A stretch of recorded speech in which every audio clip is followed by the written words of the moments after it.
Donc du coup, Stylo, un éditeur de texte pour les sciences humaines et sociales. Ce que je vous propose comme pour le déroulé de cet atelier, c'est de passer le premier temps très rapidement sur les principes et la philosophie de Stylo, ainsi que sur l'histoire un petit peu de cet éditeur de texte. Puis, je vous propose de prendre quelques minutes, pas plus de 10, pour suivre un tutoriel en fait du format Markdown, hein, qui est un langage de balisage léger, mais voilà, c'est comme c'est l'un des formats pivots que nous utilisons dans Stylo, nous trouvons que c'est toujours important de passer par cette étape-là.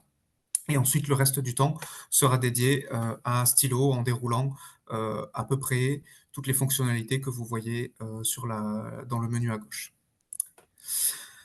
Alors, on peut commencer peut-être par prendre quelques minutes pour créer un compte ensemble sur Stylo si vous ne l'avez pas déjà fait. Donc, pour créer un compte sur Stylo, il suffit de se rendre à cette adresse-là que je vais vous partager tout de suite dans le chat, donc https://stylo.uma-num.fr.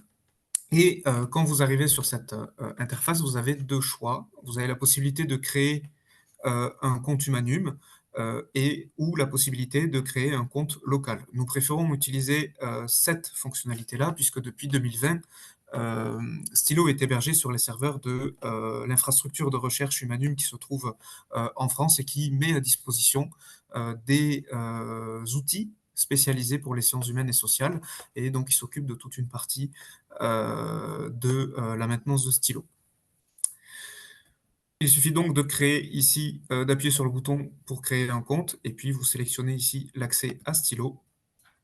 Vous remplissez juste le formulaire, et puis une fois que c'est fait, vous appuyez sur le bouton connecter avec Humanum, et là, vous remplissez vos usernames et mots de passe, et vous arrivez sur cette interface. Alors, si pas de questions, je vais essayer de reprendre un petit peu mon fil. Donc du coup, Stylo est un projet qui commence à émerger en 2016-2017. Les premiers prototypes ont été mis en production fin 2017, début 2018. Et l'idée était en fait de repenser un petit peu les modalités d'écriture en sciences humaines et en lettres, et d'essayer de comprendre, en fait, finalement, pourquoi on n'avait pas d'outils qui étaient adaptés à ce type d'écriture-là. Hein, ce qu'on a remarqué, c'est qu'une bonne partie des chercheurs ou des étudiants utilisaient principalement le logiciel Microsoft Word, et qui pourtant, en fait, ne se prête pas vraiment à ce type d'écriture. L'idée donc derrière Stylo était de déwordiser, c'est un terme un peu vulgaire pour dire l'écriture savante, et de l'ancrer dans des formats et dans des pratiques plus vertueuses et scientifiquement pertinentes. Pourquoi? Parce qu'en fait, il se trouve que les formats, par exemple, notamment entre autres, hein, ne portent un certain nombre de valeurs et participent à la production du sens de ce qu'on va appeler très grossièrement l'écriture savante. Et c'est en s'appuyant sur ce principe-là et les théories de l'éditorialisation qui ont été notamment développées par Bruno Bachimon, Louise Merzo en France, Marcello Vitali Rosati au Canada, nous amènent à croire que nous pouvons nous appuyer donc sur d'autres systèmes de valeurs que je vais vous présenter par la suite pour écrire en sciences humaines. C'est-à-dire que donc du coup la matérialité de l'écriture numérique n'est pas quelque chose de trivial, et qu'un format représente en lui-même un modèle épistémologique, et que nous avons décidé donc à travers Stylo de représenter un autre modèle épistémologique que celui qui est présenté avec des logiciels de traitement de texte par exemple.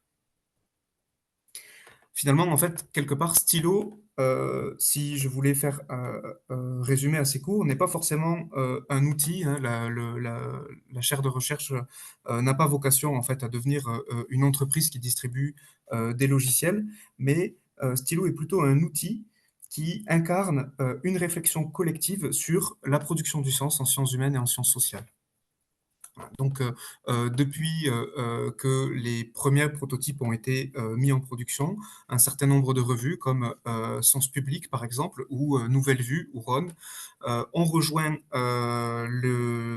les expérimentations de Stylo, et nous produisons avec eux un certain nombre d'articles ou de numéros qui sont ensuite publiés sur des plateformes telles que Érudit ou alors sinon sur des sites web plus personnalisés, des revues, des WordPress par exemple. On a aussi très récemment effectué des expérimentations avec la revue Humanité numérique en France qui repose donc sur le, le CMS Lodel, hein, qui est celui qui est utilisé par le diffuseur Open Edition, qui est un peu l'équivalent d'Érudit, mais de l'autre côté de l'Atlantique. Et nous sommes contents en fait d'arriver à voir que notre bassin d'utilisateurs, que ce soit auprès d'utilisateurs plutôt particuliers ou auprès de revues, arrive à créer des modèles éditoriaux assez complexes autour de Stylo. Au cœur de Stylo, qu'est-ce que nous retrouvons? Nous retrouvons trois formats pivots. On a tout d'abord le Markdown, qui est un langage de balisage léger, qui a été créé en 2004, hein, qui est une version plus légère du HTML, qui nous permet en tout cas de structurer les informations pour le corps de texte. On utilise le format BibTeX pour la bibliographie, donc c'est un format qui date des années 80, qui au départ était associé au logiciel Tech, qui a été développé par Donald Knuth, et qui depuis a été quand même largement récupéré par toute une communauté. Alors, il a ses défauts aussi, mais il a l'avantage d'être largement utilisé. C'est le format qu'on va retrouver dans des logiciels comme Mendeley, comme dans Zotero ou eBib. Et enfin, donc, il nous fallait un troisième format pour pouvoir déclarer de manière formelle et explicite des métadonnées. Et pour pouvoir sérialiser ces métadonnées, nous avons choisi d'utiliser le format YAML, hein, qui est également un format de texte brut et qui permet de bien déclarer des métadonnées sur le schéma de clés et valeurs, comme dans un dictionnaire. Du côté du format Markdown, donc, comme je vous disais, le format Markdown est un format qui est nativement web, c'est-à-dire qu'il est très facilement transposable en HTML, hein. On peut faire la conversion très facilement dans un sens ou dans l'autre, par exemple en utilisant un logiciel comme Pandoc qui permet de faire ce type de traitement. Et ce qu'on peut dire du Markdown, c'est qu'il permet d'écrire dans le web et pour le web. Et quelque part, en fait, c'est un petit peu l'écosystème de savoir dans lequel nous nous trouvons depuis maintenant quelques décennies.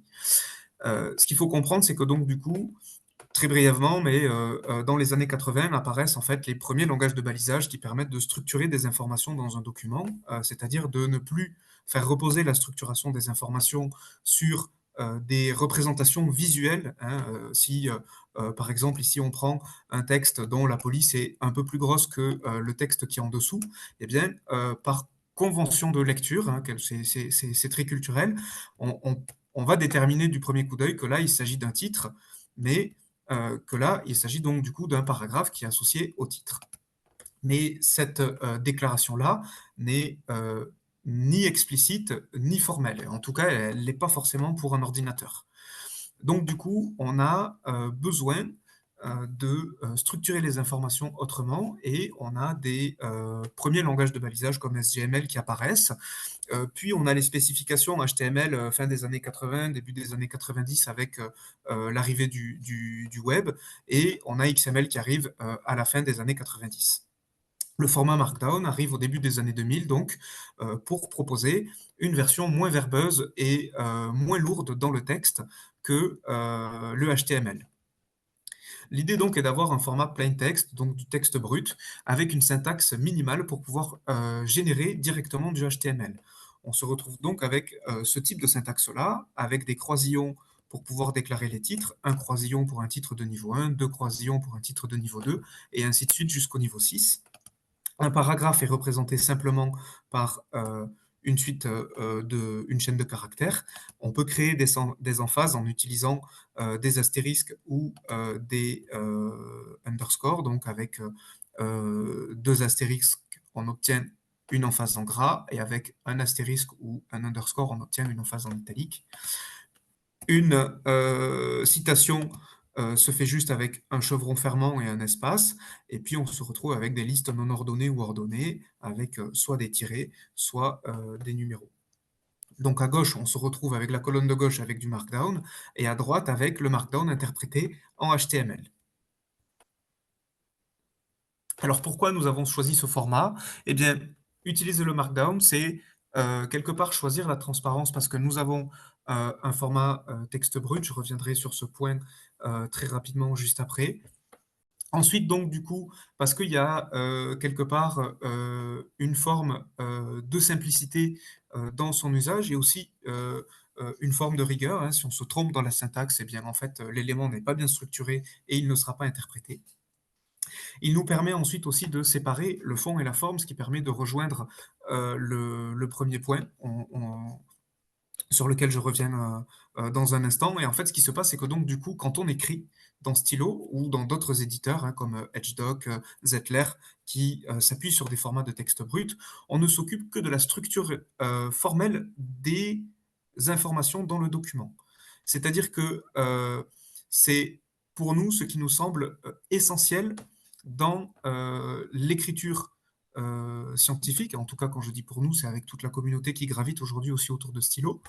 C'est que donc du coup, il y a cette séparation entre, le fond et la forme et ce qui est le plus important, c'est de décrire de manière explicite tous les éléments qui constituent, le document et la mise en page se fait ensuite, dans un second temps, plutôt dans une autre partie du travail éditorial qui va concerner la plateforme de diffusion. Si on veut un PDF ou si on veut un HTML, eh bien, du coup, on ne va pas appliquer la même mise en page, donc ça ne sert à rien de la pré-produire en amont.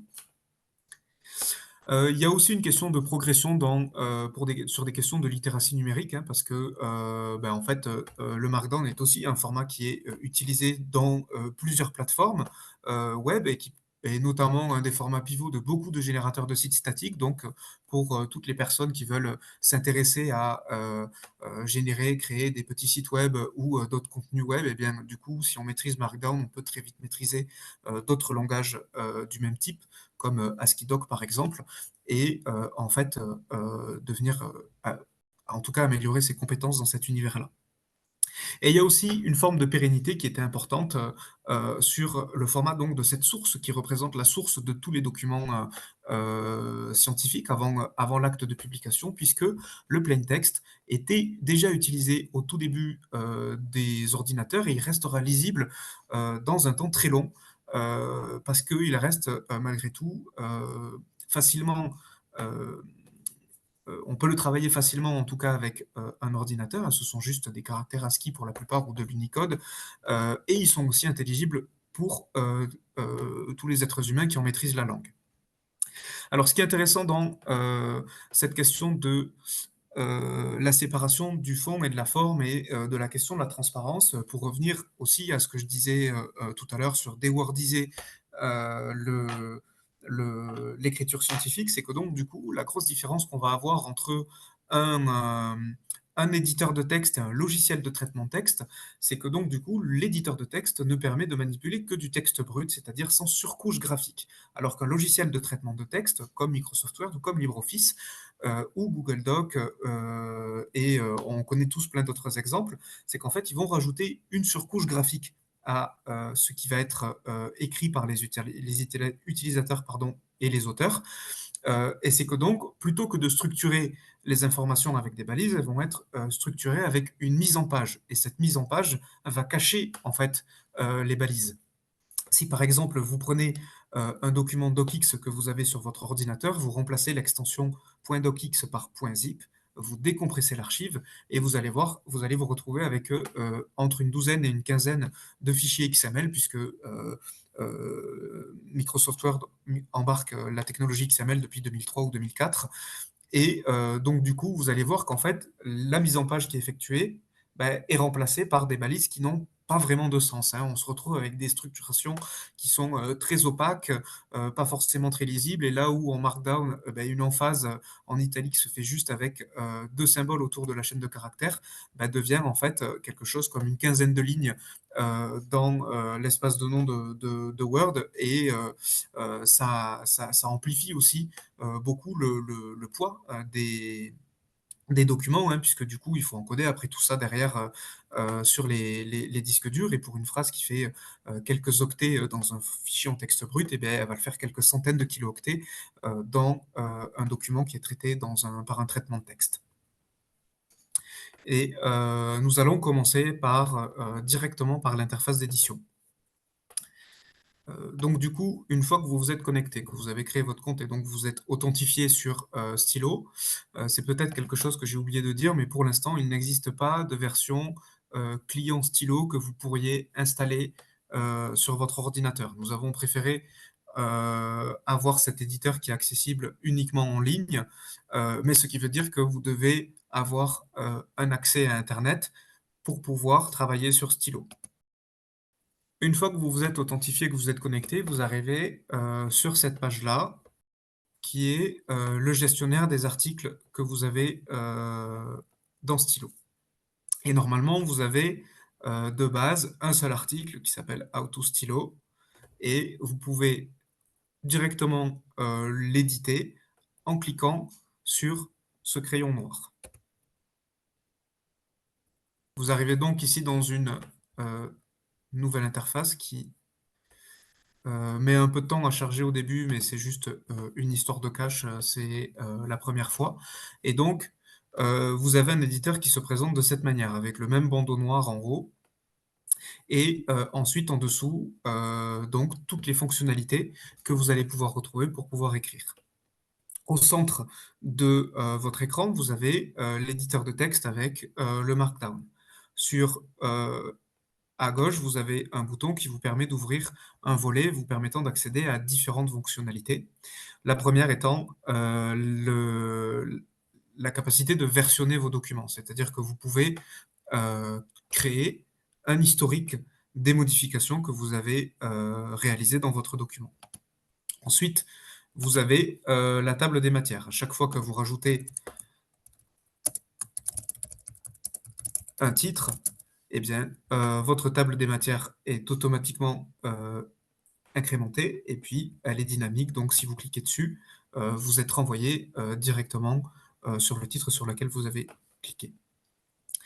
La, 3e, fonctionnalité vous permet de, gérer, votre bibliographie. Pour ça, vous appuyez sur le bouton de gestion et nous y reviendrons, un peu plus tout à l'heure. Vous avez la possibilité, de, synchroniser votre compte Zotero à Stylo, ce qui vous permet, de, créer des, bibliographies et de les récupérer automatiquement dans Stylo.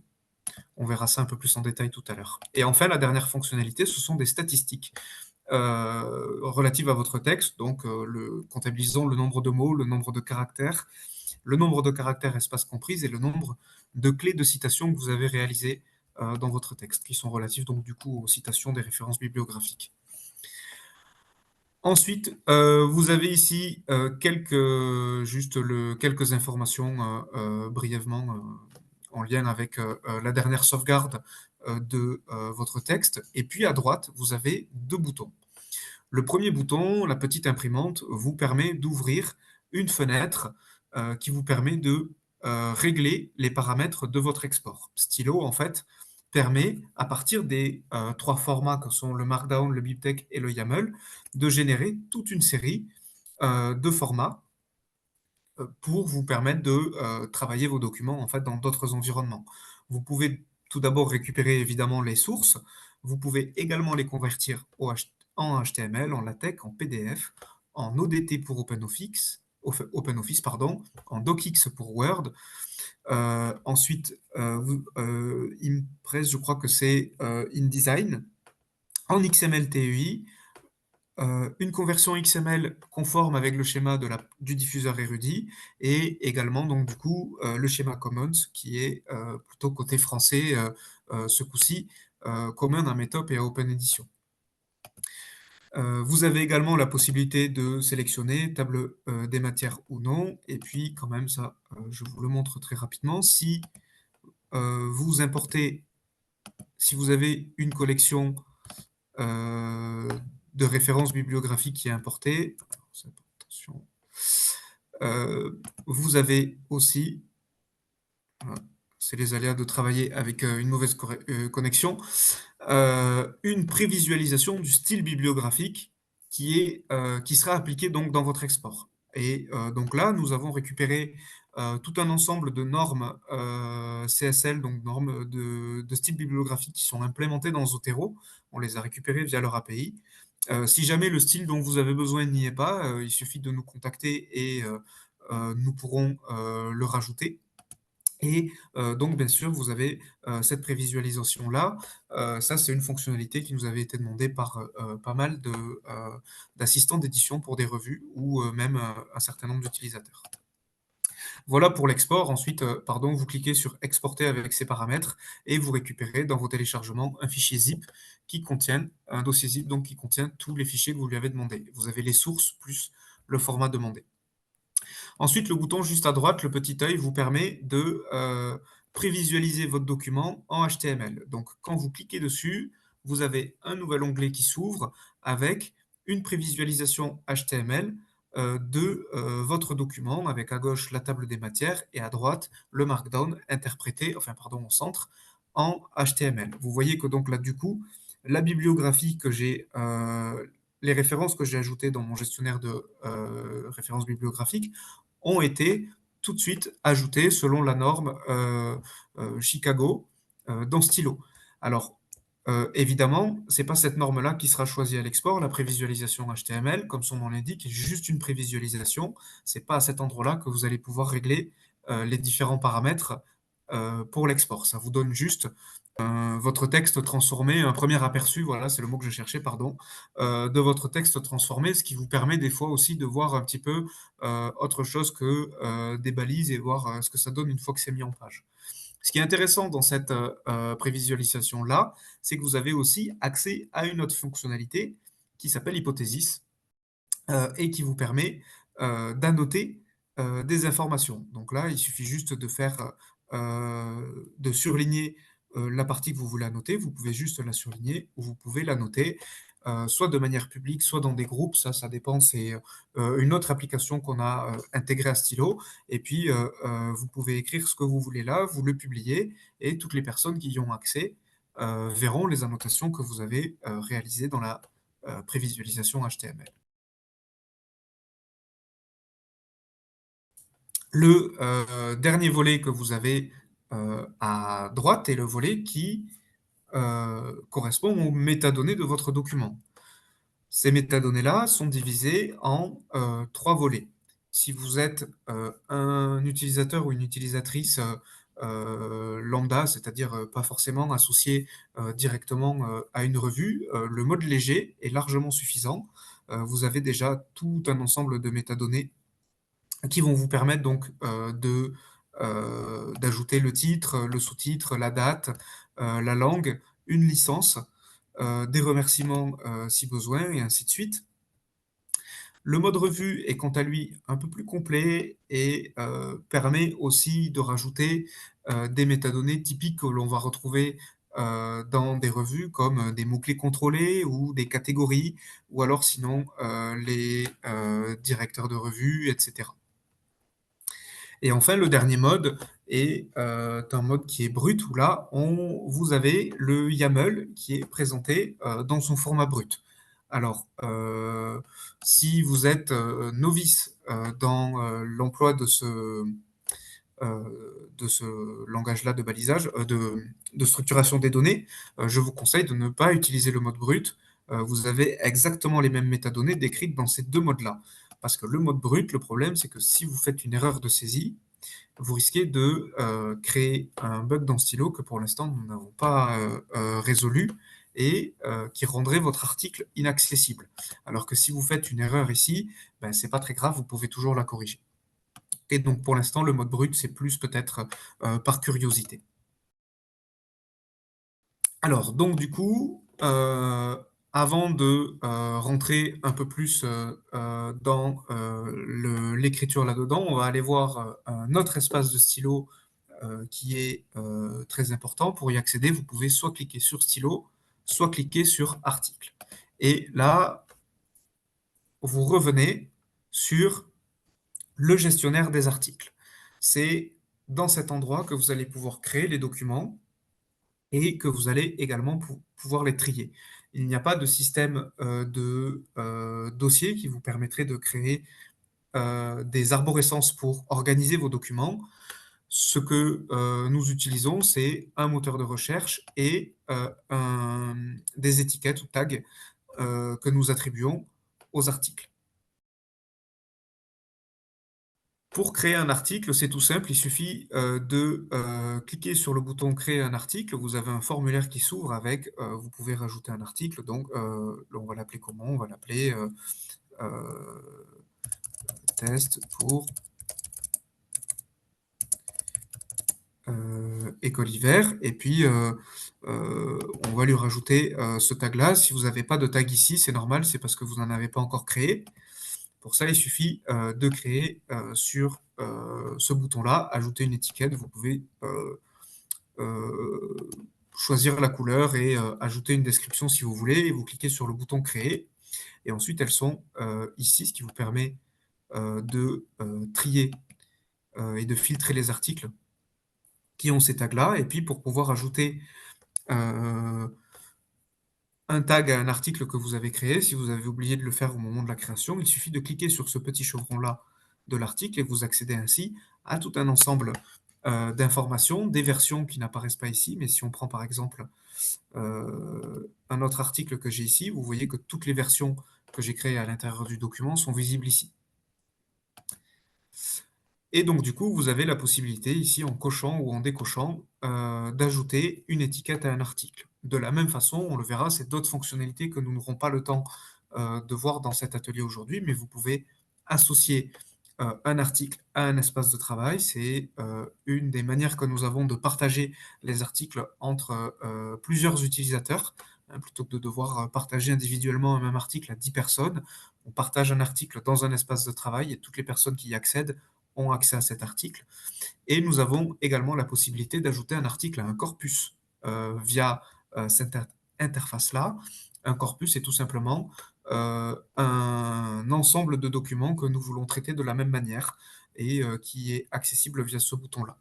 Pour plus d'informations sur ces fonctionnalités-là, je vous encourage à aller visiter la documentation. Vous pouvez y accéder tout simplement en cliquant ici sur le bouton documentation. Cela vous ouvre un nouvel onglet et vous avez accès à la documentation en français ou en anglais. Il y a beaucoup d'informations déjà sur Stylo.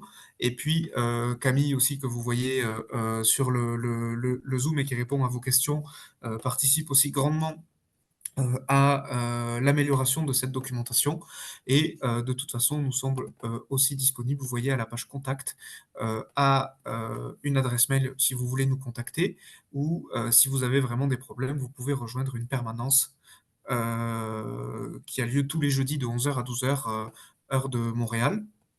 Et voilà, à partir de là, on peut échanger aussi et régler vos problèmes et répondre à vos questions si vous voulez. Et donc du coup, pour revenir à nos articles, une fois que, vous êtes, là et que vous avez créé votre article, vous avez accès à tout un ensemble de fonctionnalités. La première est celle-ci, donc ce petit crayon vous permet de modifier, le nom de votre, document. Attention, ce n'est pas le titre qui apparaîtra ici à l'intérieur, de votre document. Ça correspond à peu près au nom du fichier que vous donnez quand vous créez un fichier, sur votre ordinateur, à l'exception près qu'il ne comporte pas, d'extension puisqu'en fait, ce document-là est un composite formé de nos 3 documents sources en BibTeX, YAML et Markdown. Vous avez ensuite ici toute une série de fonctionnalités, à commencer par un bouton qui vous permet de supprimer votre document, un bouton qui vous permet de le dupliquer. Donc la suppression hein, n'est pas hasardeuse. Si vous cliquez dessus, il y a une fenêtre qui vous demande de bien vouloir le confirmer au cas où vous cliquez dessus par erreur. Si vous le dupliquez, et bien là, en fait, il crée tout de suite une copie. Donc, c'est vraiment une copie conforme de tout votre document, mais ce sont deux documents complètement séparés. Donc là, on voit que je peux donc le supprimer. Vous avez la possibilité ici d'envoyer une copie à un autre utilisateur stylo. Donc là, en fait, il va dupliquer le document et envoyer le document dupliqué à un autre utilisateur. Et pour ça, il vous suffit de saisir l'adresse email dans ce champ-là et puis de cliquer sur le petit avion qui est là pour ensuite l'envoyer. Ce pictogramme vous permet de garder en mémoire les utilisateurs utilisatrices à qui vous avez déjà envoyé des documents. Ça vous évite d'avoir à les ressaisir à chaque fois. Vous avez également la possibilité de partager ici, un article avec un autre utilisateur. Donc là, vous ne partagez pas la copie, vous partagez, le document que vous avez créé et vous donnez accès en lecture et en écriture à cet autre utilisateur. Ensuite, ici, ce bouton-là, télécharger, vous permet de faire exactement la même chose que celui que nous avons vu dans l'éditeur de texte il y a quelques minutes. Il vous permet eh bien voilà, c'est un bug. Alors, ok, c'est parce que je n'ai pas dû saisir les métadonnées. Il doit manquer des informations. On y reviendra dans un instant, mais il vous permet normalement d'exporter.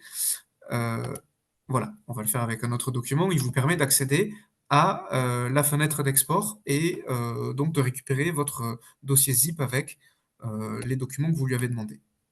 Et ensuite, ces deux derniers boutons, donc on a ici l'édition collaborative. On n'aura pas vraiment le temps de rentrer dans les détails de ce mode-là, mais il remplace le mode d'édition en solo sur lequel on était et il vous permet de rentrer dans un mode d'édition collaboratif en temps réel, à l'image de Google Docs, Framapad, EdgeDoc, et ainsi de suite. On n'a plus accès aux fonctionnalités qui étaient sur les côtés, mais par contre, toutes les personnes qui ont accès à cet article peuvent rentrer dans cet espace-là et commencer à saisir du texte. Okay. Et le petit œil ici nous permet donc de prévisualiser, de lancer l'aperçu HTML de notre document. Ok, donc si pas de questions, j'imagine que tout est bon et puis du coup on va continuer à dérouler notre atelier. Donc ce que je vous propose, c'est si vous avez accès à ce document-là, sinon on va vous partager le lien euh, dans le chat de Zoom, c'est de récupérer un fichier TXT qui se trouve derrière l'hyperlien que vous avez là. Et donc, alors, ça fait un peu peur, c'est vraiment du texte brut, il n'y a aucune structure. Et l'exercice qu'on va faire ensemble là, c'est donc d'essayer de restructurer un petit peu tout ce document. Pour ça, donc, on va faire quelque chose qu'on ne fait normalement jamais. On va dire que c'est juste à visée pédagogique dans le cadre de l'atelier stylo, mais on va faire un copier-coller de ce texte-là, qui est un article qui a été publié dans la revue Sens Public et que l'autrice a bien voulu nous laisser utiliser pour travailler un petit peu ensemble.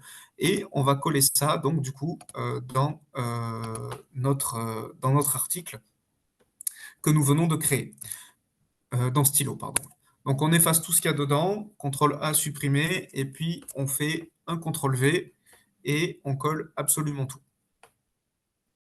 Voilà. Et donc là, ensuite, l'idée donc, c'est de prendre, on va se laisser quelque chose comme un bon 10-15 minutes pour structurer le texte. Et pour ça, pour vous aider sur la façon dont on va structurer le texte, vous pouvez vous inspirer de l'article publié sur le site web de la revue Sens Public. Donc, vous pouvez l'ouvrir dans un nouvel onglet et puis, en fait, essayer d'appliquer ce qu'on a vu tout à l'heure dans le tutoriel, la syntaxe Markdown, pour que l'article qui est ici eh bien, ressemble au plus à l'article qui est ici. Donc, par exemple, on va faire les premiers pas ensemble, mais au bout de la jetée, euh, on sait qu'il s'agit donc du titre du document, et puis c'est une petite particularité que, pardon, je ne suis pas dans la bonne page, une petite particularité de Stylo, c'est qu'on considère que le titre du document est une métadonnée, et donc si vous allez dans le mode léger, dans le volet à droite des métadonnées, vous pouvez saisir le titre ici, d'accord? Pour vous donner donc un aperçu, si on clique sur le bouton prévisualisation, notre article de tout à l'heure où il y avait écrit qu'il n'y avait pas de titre dans cet encadré-là, a maintenant donc un titre au bout de la jetée, qui est le titre de niveau 1 du document, le même que nous retrouvons ici. L'auteur donc du document, Margot Mellet, on va pouvoir rajouter cet élément-là dans les métadonnées ici. On va donc pouvoir cliquer sur « Ajouter un auteur ». et donc du coup, rajouter Margot Mellet comme auteur de l'article. Si on refait une prévisualisation, on voit donc ici que l'auteur a bien été ajouté. On peut même utiliser cette petite fonctionnalité-là. On a juste collé le texte dans le document, rajouter un titre, rajouter un auteur, et puis on va décider de créer une première version de l'article parce qu'on veut pouvoir revenir dessus, par exemple, plus tard. Et donc, du coup, ce qu'on fait, c'est qu'on appuie sur le bouton Nouvelle version, on ajoute un nom, on peut rajouter, euh, on va l'appeler initialisation du texte, et puis on crée une version mineure. Voilà. Ça, c'est version mineure ou version majeure, ça change pas grand-chose. Une version mineure, ce sont des nombres flottants, et une version majeure, donc du coup, ce sont les entiers. Version majeure, ça créera une version 1.0, version mineure 0.1, 0.2, et ainsi de suite.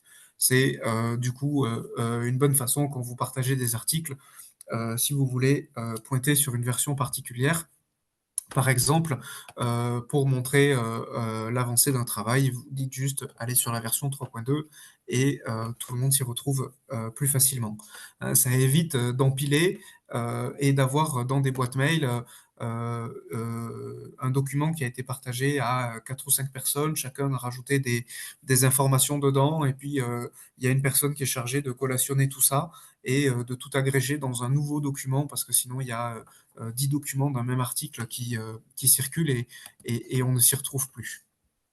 Cette fonctionnalité-là est inspirée du protocole de versionnement Git, qui est évidemment beaucoup plus simplifié, mais l'idée de versionner les documents est inspirée donc de cette idée de versionner le code source des logiciels.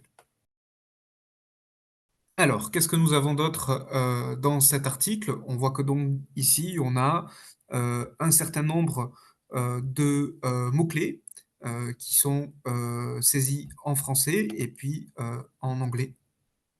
Donc, ce qu'on peut faire également dans nos métadonnées ici, nous avons un espace qui est dédié aux mots-clés.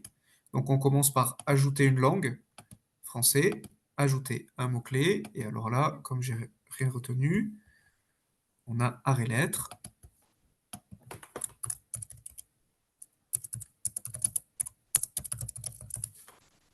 Ok, on peut en ajouter un autre. J'ai vu Chris Marker, cinéma, Covid-19.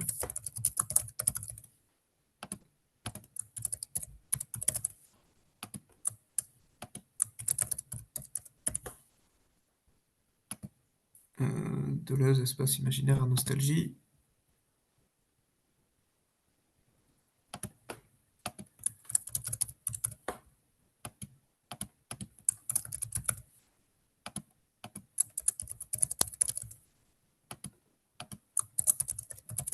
Ok, et on peut faire exactement la même chose en anglais. Donc là, pour pouvoir rajouter des mots-clés en anglais, on ajoute une langue. On vient ici sélectionner euh, la bonne langue, et puis de la même façon, répéter, on ajoute donc nos mots-clés. Chris Marker, cinéma, Deleuze, nostalgie. Okay. Je ne vais pas tous les faire, et ainsi de suite. On voit donc que là, en fait, on a un petit peu, et c'est aussi le retour que nous avons eu de la plupart des usagers et usagères de stylos, que ce soit des personnes qui font partie vraiment au cœur du travail éditorial des revues, ou des étudiants, étudiantes ou chercheurs et chercheuses. C'est que on a deux temps qui sont découplés. On a le temps de l'écriture du texte en Markdown, et puis vraiment la saisie des métadonnées qui se fait dans un moment un peu séparé. Les deux ne sont pas trop pensés ensemble. Donc du coup, maintenant, on va pouvoir passer à la saisie du texte. On a notre titre de niveau 1, et puis tout de suite ici, on commence donc par une citation. Et donc on a vu tout à l'heure que les citations en Markdown, hein, on n'a pas besoin pour un bloc de citation de mettre, ça c'est une convention de la langue française, de mettre pour des, des lignes qui sont un peu trop longues, des citations qui sont un peu trop longues, on n'a pas besoin des guillemets, il suffit juste de mettre un bloc citation qui est représenté donc par un chevron fermant. Et puis, donc du coup, ici, on a la jetée qui est en italique. Donc du coup, on ajoute des underscores autour de cette chaîne de caractères-là, et puis tout de suite, on a une interprétation en italique. Okay, si je veux aller voir, parce que pour l'instant, si on n'est pas trop... si on a besoin d'avoir le rendu graphique, hein, on peut toujours se référer à l'aperçu. Et donc là, on va donc bien voir que ici, on a bien un bloc de citation avec la jetée qui est dans une emphase. C'est à peu près conforme du coup à ce bloc-là. Et évidemment, après, le CSS qui est appliqué, la feuille de style qui est appliquée à nos contenus diffère, donc vous n'aurez pas exactement la même chose. Ce qui compte là vraiment, c'est de structurer les informations de la même façon. Alors, donc du coup, il y a un point sur lequel j'aimerais attirer votre attention, c'est que vous avez vu que il y avait des notes de bas de page, et donc du coup, pour saisir des notes de bas de page en Markdown, on a deux façons de faire. Soit on fait une note qui peut être décrite à peu près n'importe où dans le document, c'est-à-dire que vous utilisez cette syntaxe-là pour créer un appel de notes, d'accord? Ici, ça, c'est un mot que vous choisissez, et par contre, ensuite, c'est lors de la transformation que Pandoc s'occupe de les numéroter, donc ça, vous n'avez pas besoin de vous en occuper. Vous pouvez les appeler 100, 200, 400, mélanger les numérotations, c'est pas grave. La seule chose qui compte, c'est que donc du coup, quand vous voulez écrire ce qui doit être à l'intérieur de la note, vous utilisiez exactement la même syntaxe que celle que vous avez écrite dans le texte pour associer l'appel de note qui est dans le texte à la note que vous rédigez. Ça, c'est la première façon de décrire une note de bas de page. Et la seconde façon, c'est de faire une note inline. Donc, du coup, vous utilisez cette syntaxe-là. Hein, on voit qu'elle diffère un petit peu puisque l'accent circonflexe n'est pas utilisé à l'intérieur du crochet, mais à l'extérieur. Et on met le contenu de la note de bas de page à l'intérieur des crochets.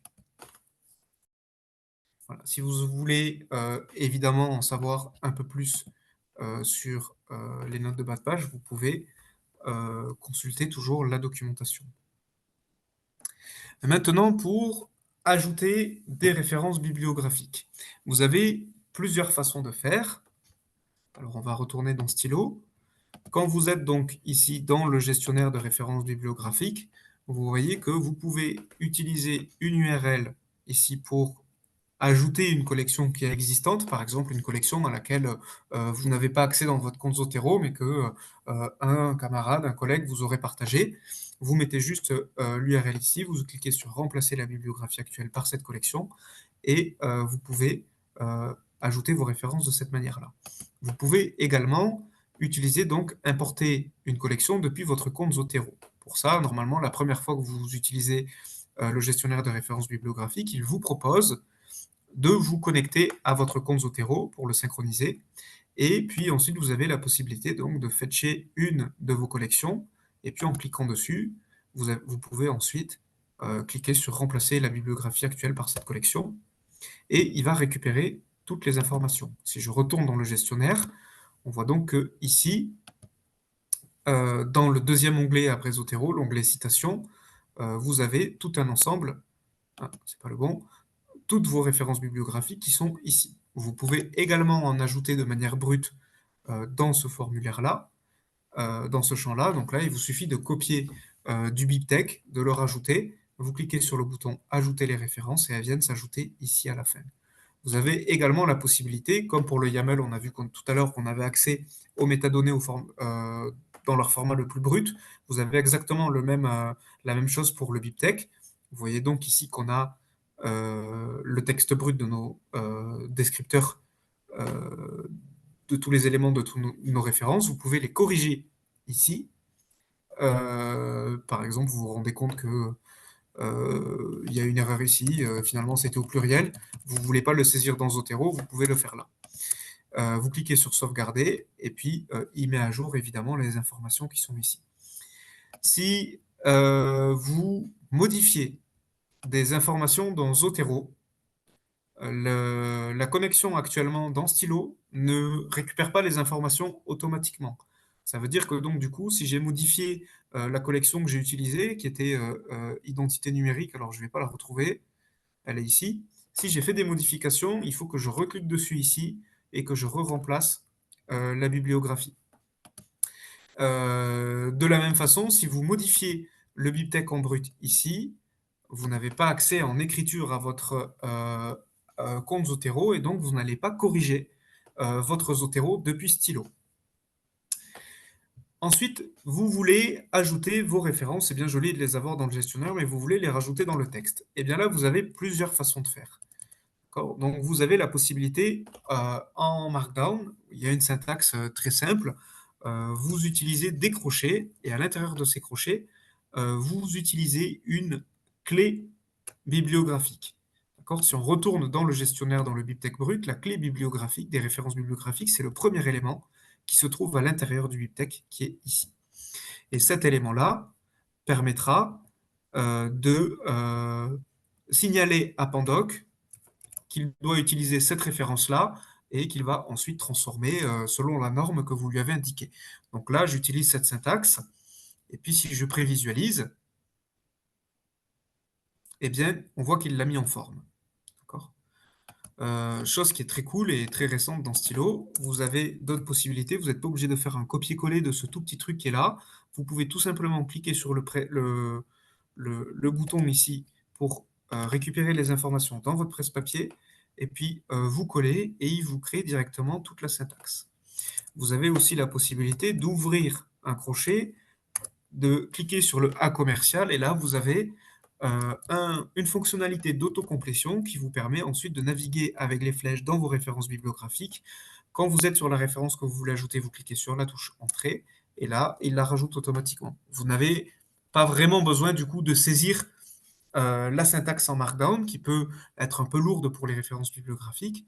Attention toutefois, selon ce que vous voulez faire, il y a des syntaxes qui sont différentes. Si vous voulez rajouter une page particulière, il faut saisir virgule, un espace, P et le numéro de la page pour avoir cette transformation-là qui est effectuée dans le HTML.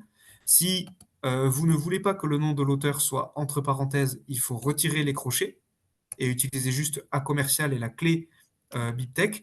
Et puis si vous utilisez un moins devant le A commercial, et bien donc du coup, vous n'avez plus le nom de l'auteur qui apparaît dans le texte, mais seulement la date. Et cette date sera, je ne m'y retrouve plus, donc j'utilise le moins ici.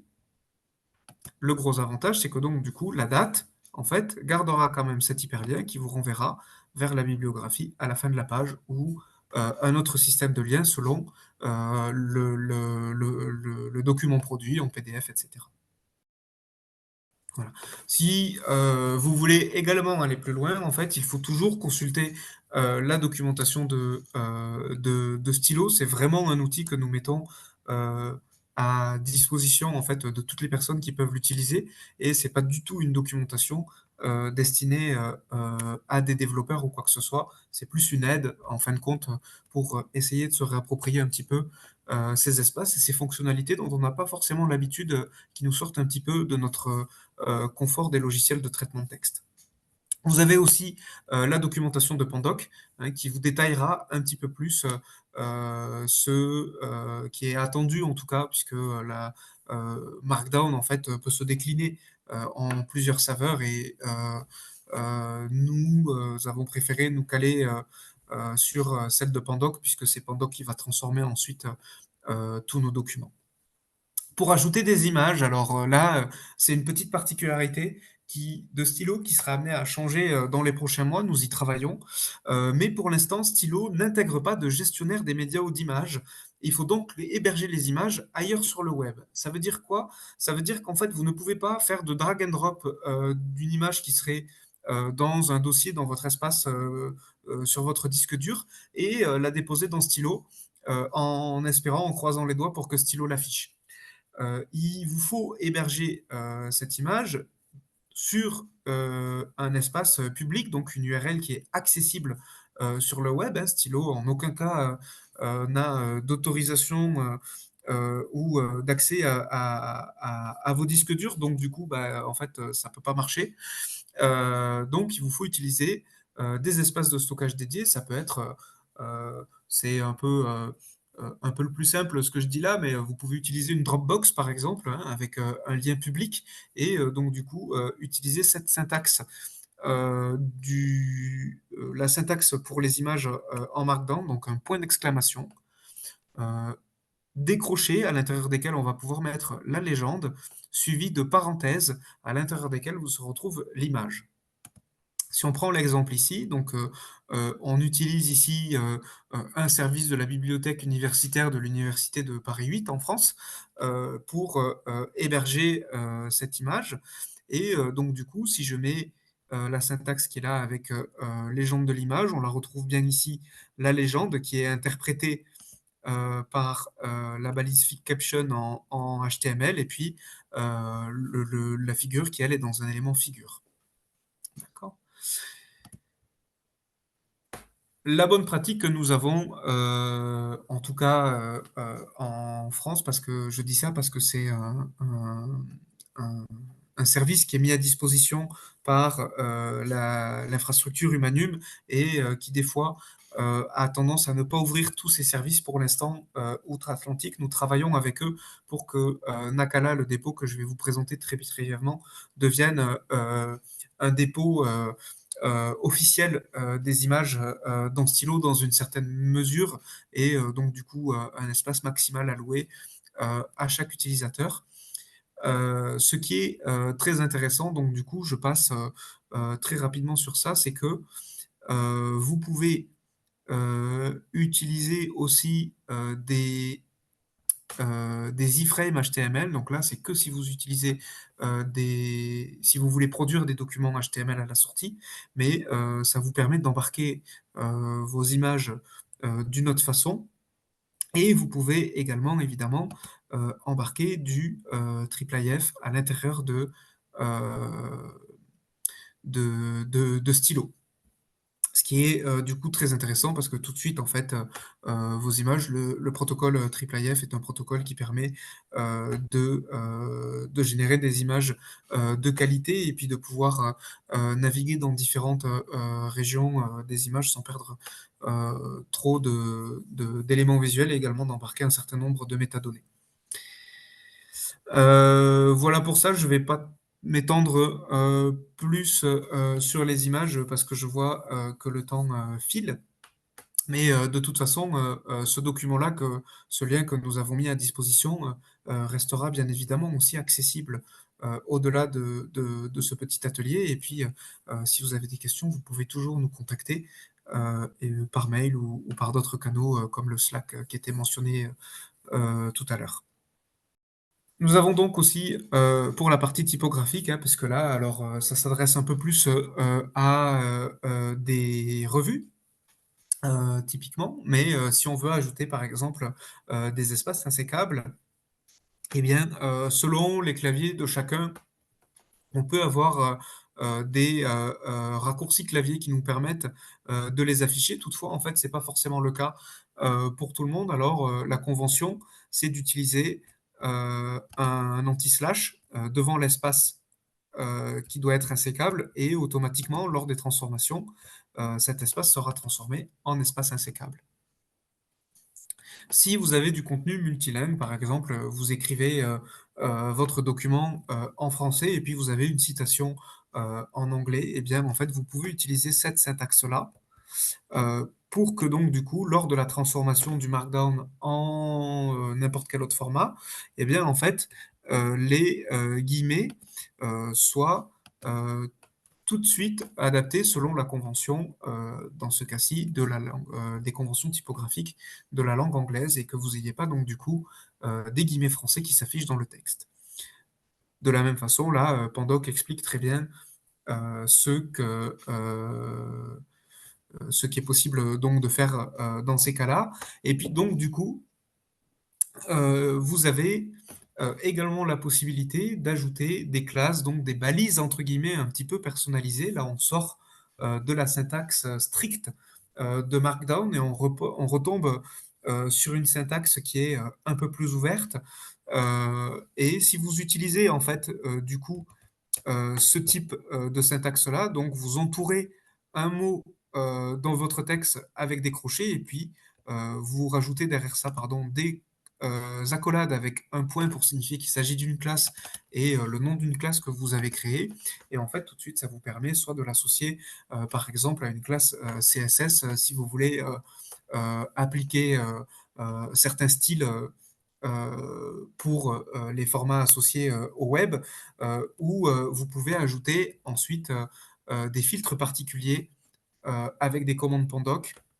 Si vous voulez travailler en dehors du module d'export de stylo, que vous récupérez les sources et que vous voulez travailler avec Pandoc à la ligne de commande, ça c'est l'étape un peu plus experte, mais vous pouvez très bien en fait sortir de stylo avec vos sources et appliquer les transformations que vous voulez à vos documents pour obtenir des artefacts qui soient finalement un peu plus personnalisés selon vos besoins. Alors, je vais revenir très rapidement sur cette question des versions. Donc, en créant une nouvelle version, ajout de ref, des références bibliographiques et puis créer une version majeure. Et donc là, du coup, ce qui est intéressant, on va dire, bon, ben voilà, on a juste une arborescence avec nos versions. Et puis, en fait, ce qui est intéressant, c'est que donc, du coup, vous pouvez cliquer sur une version pour voir exactement ce qu'il y a à l'intérieur de cette version et vous pouvez la comparer avec une version antérieure. Ce qui vous permet donc de voir quels sont les éléments qui ont été supprimés ou qui ont été ajoutés dans le texte. Alors là, il n'y a pas grand-chose, je défile.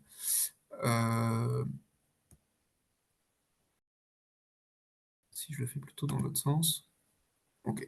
On peut le faire dans les deux sens, mais donc du coup, ce qui est intéressant, c'est de voir en fait que ce que vous avez en vert, normalement, sont les éléments qui ont été ajoutés, et ce que vous avez en rouge sont les éléments qui ont été supprimés. Alors dans ce cas-ci, comme il n'y a pas un historique vraiment conséquent, et bien du coup, il y a pas grand-chose qui est affiché.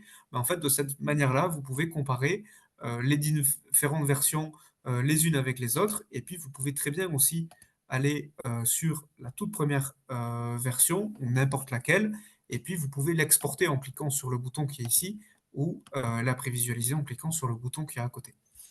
Ce qui est intéressant, donc, du coup, c'est que vous versionnez vos métadonnées, vos références bibliographiques, ainsi que le corps du texte en Markdown. Et à tout moment, donc, vous pourriez très bien vous dire, ah ben, finalement, ce que j'avais sur cette version-là, c'est mieux que ce que j'ai sur la version en cours. Et donc, bah, vous faites juste, vous copiez l'intégralité de votre version, vous revenez dans le mode édition, et puis vous redumpez la totalité de votre ancienne version dans la nouvelle. Vous recréez une version mineure que vous appelez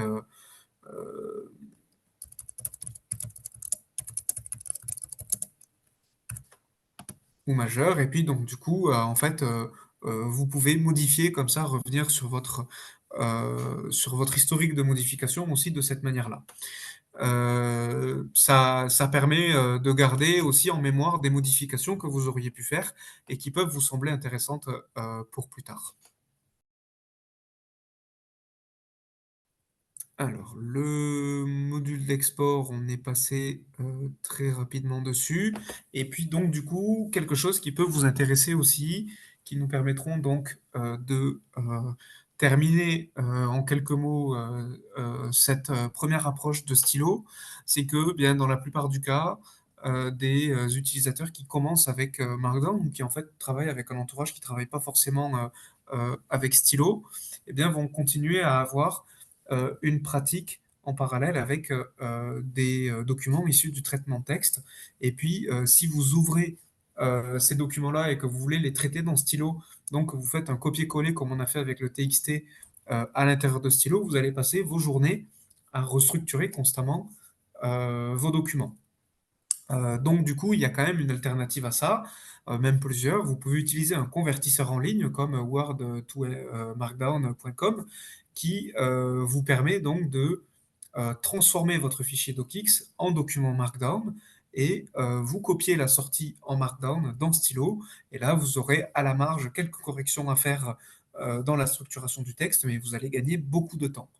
Sinon, si vous êtes à l'aise avec des interfaces en ligne de commande, vous pouvez ouvrir votre terminal et utiliser Pandoc pour faire la transformation du DocX to Markdown. Vous avez donc ensuite quelques propositions pour personnaliser un petit peu vos pratiques. Donc du coup, créer des styles CSS comme j'ai pu passer brièvement dessus, explorer la documentation et les autres fonctionnalités, vous amuser avec les corpus, les espaces de travail. Vous avez même une API, hein, parce que du coup, on rend les données accessibles en lecture et en écriture via une API GraphQL. Donc du coup, vous pouvez installer, on explique ça dans la documentation, n'importe quel client qui vous permet de saisir des requêtes GraphQL, où vous faites vos propres scripts, mais vous pouvez utiliser GraphQL Playground, qui vous permettra d'accéder très rapidement aux données qui sont à l'intérieur de l'API, donc sur les serveurs de stylo. Ce qu'il faut savoir, c'est que tout le front que vous voyez là du web euh, accède à la base de données via l'API. Donc tout ce qui est faisable dans l'interface web, vous pouvez le reproduire en recréant les fonctions en local sur votre machine, en vous appuyant donc sur l'API et le token que vous trouvez à l'intérieur ici de vos paramètres utilisateurs. Donc quand vous êtes dans Stylo, dans le bandeau noir en haut, vous avez votre username, et puis en bas, là où vous avez votre adresse courriel, vous cliquez dessus. Vous avez un certain nombre d'informations sur votre compte qui sont là. Et parmi toutes ces informations, vous avez ici la clé d'API que vous pouvez copier tout simplement pour paramétrer votre client GraphQL. Dernier point, mais pas des moindres, on n'a pas encore complètement terminé, mais normalement, une bonne partie de l'interface de Stylo est actuellement, ben, évidemment, je suis sur la seule page qui n'a pas été traduite, est accessible en anglais et en français, et on devrait intégrer d'autres langues, espagnol et italien, très prochainement. Mais voilà, on essaie de rendre aussi Stylo accessible à d'autres personnes qui ne sont pas forcément francophones.